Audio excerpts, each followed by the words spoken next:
Hi guys! So this is me, your wonderful and beautiful girl, Queenie Makaendek. So for today's video, samahan nyo ako kasi this is our second week sa class. So hindi na ako nakapag-video everything sa first week ko, first day ko kasi medyo mahihain pa si babae.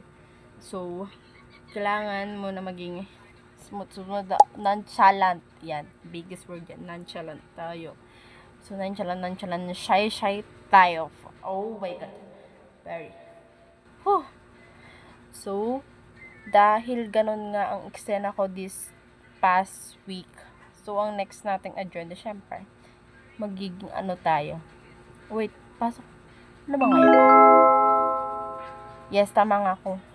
So, ang agenda ko ngayon is isama kayo sa pagpe-prepare ko hanggang pagpasok ko sa school, pag-uwi ko. This is a day in my life na siguro. Pero basta yun. Samahan niyo ako pumasok for the pang second week namin. Date ko na lang kayo tomorrow kasi kailangan ko nang matulog kasi anong oras na ayan, 11:01 na ng gabi. So, kailangan ko nang makatulog kasi kailangan ako magising ng 4 a.m. ang gising ko, tapos 11 a.m. gising pa ako.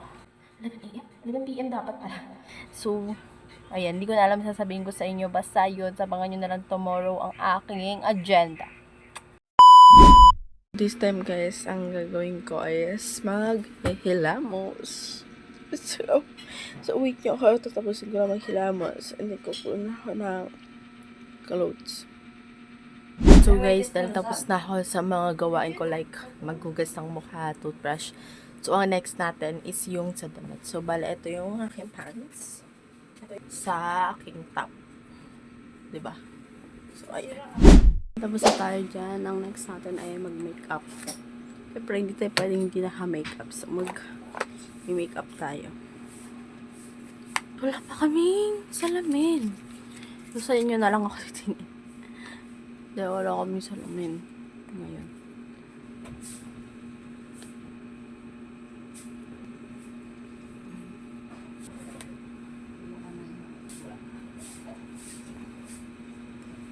Makeup na tayo.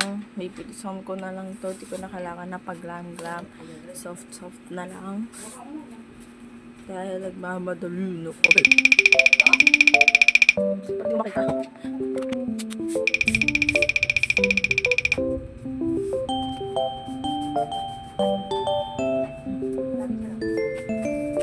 Hindi.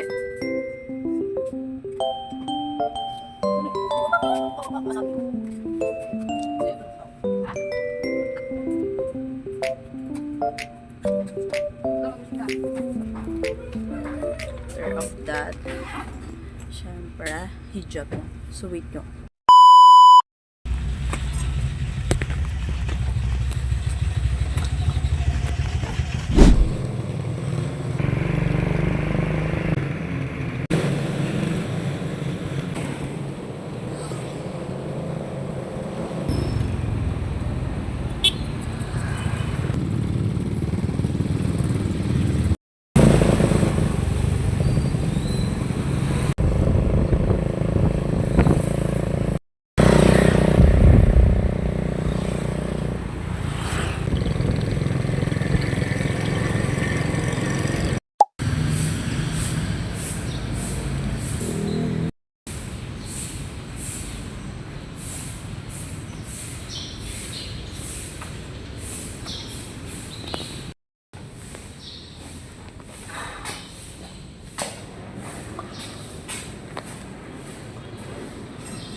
Basta yung electric fan. Ako mainit.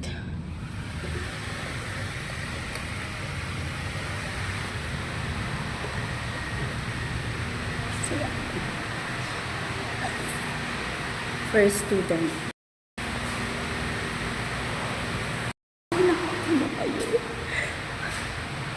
Joke lang. I'm one first student in this class. Tapos, so, ito na yung mga gamit natin. Ito lang yung dala ko, diba? Alala nyo. Guys, mayroong tatlo lang kami, like short recess, lunch, and short recess. Pero wala namin short recess kasi Monday ngayon. Yung 2:30 uwian namin. 5 subject. Unang-una namin biology, guys. STEM ako. Grade 11, no?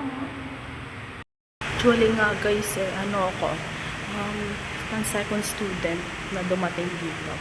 Tapos silip tayo dito.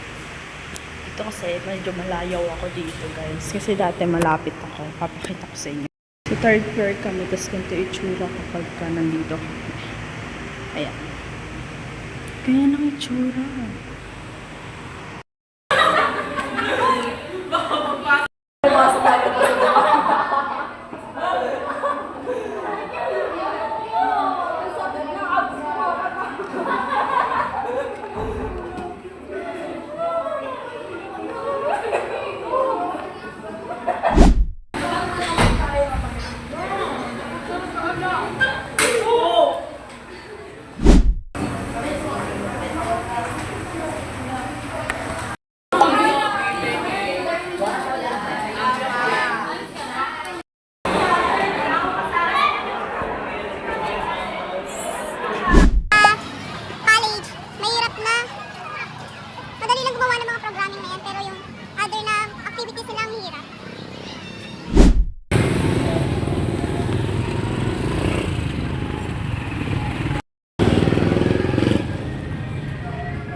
Uwi na tayo sa bahay. Guys, medyo nahihiya pa ako dito.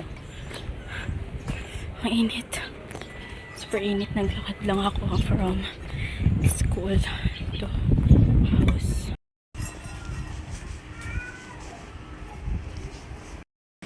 Very lapit na natin. So, nandito na ako sa street. So, konting lakad.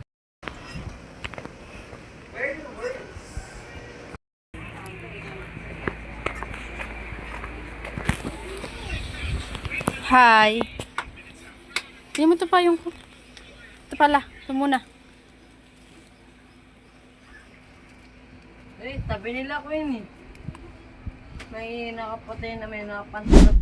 Hey guys, dahil tapos na ang ating pasok. Hindi, bukas kasi wala kaming pasok so hindi ako makapag-vlog sa inyo. Pero, outro ko na to para matapos to, diba? So, dahil tapos na ang aking araw na ito, tapos na din ba ang vlog natin? No, wala pa tayong outro. So, eto na yung pinaka-outro ko. Dahil tapos na ako magpalit ng damit. Nagpalit na ako kasi ang init na nung naglakad lang ako. Nakita naman yun sa vlog ko, diba? Sa pinaka-una. So, sana happy kayo sa vlog ko at supportahan nyo ako palagi. Kasi this is my first time na mag-vlog in public. Like talagang totally public. And sa school pa mismo. Kaya medyo kinakabahan ako pagdating ko. Kaya hindi ako masyadong nag-video sa loob mismo ng school. And also nag-video na din ako sa labas. Mismo sa paglalakad ko. Hindi nyo naman yung pawis ko. Oh my God, oh. Diba? Pawis ako.